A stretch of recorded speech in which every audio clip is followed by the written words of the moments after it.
Brillanti Dance. Kull nhar ta' ġimgħa fi 8:30 dejjem fuq One.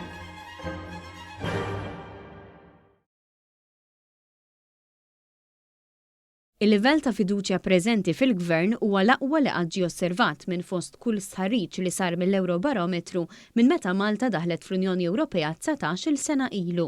Dan joħroġ f'analiżi li għamlet il-Gazzetta Kulħadd li rat kull stħarriġ ippubblikat mill-Kummissjoni Ewropea sa mill-2004 li jsir darbtejn fis-sena, darba fis-sajf u darba fix-xitwa. L-aktar stħarriġ tal-Eurobarometru riċenti għall-ewwel xarejn ta' din is-sena, ippubblikat ftit tal-jiem ilu, jikkonferma kif f'pajjiżna un livell qawwi ta' ottimizmu u fiduċja minkejja l-isfidi kbar internazzjonali. Fil-fatt dan l-istħarriġ sab kif 63% tal-Maltin u tal-Awċin jafdaw fil-Gvern immexxi mill-Prim Ministru Robert Abela. Dan il-livell ta' fiduċja huwa kważi d-doppju tal-medja Ewropea u ferm aħjar meta mqabbel mal-kriżi finanzjarja ferm iżgħar li kien affaċċja l-Gvern ta' Lorenz Gonzi bejn l-2008 u l-2013.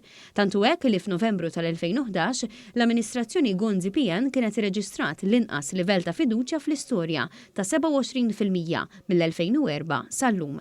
Fl-analiżi tal-kulħadd joħroġ kif f'kull Eurobarometru pubblikat fl-aħħar żewġ deċenji, il-fiduċja preżenti fil-Gvern hija l-aqwa li qatt ġiet osservata u baqgħet kostanti fl-aħħar żewġ rapporti Ewropej.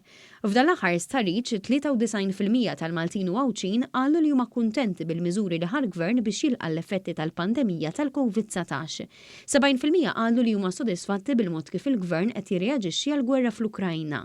Fi żewġ istanzi dan huwa ferm aktar mill-medja Ewropea. 3/4 tal-Maltin u l-Awċin jemmnu li s-sitwazzjoni ekonomika f'pajjiżni hija tajba u l-ottimizmu ekonomiku f'Malta reġa' lura għal dak li kien qabel il-pandemija, b'differenza għal dak li qed jinħass fl-Ewropa.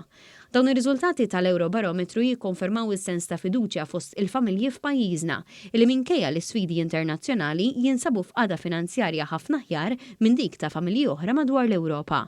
Bl-istess mod, il-Maltin u l-Awċin għandhom l-akbar maġġoranzi fl-Unjoni Ewropea li dikjaraw li l-ħajja personali tagħhom tinsab fi triq it-tajba u qed jistennew li se tkompli titjieb.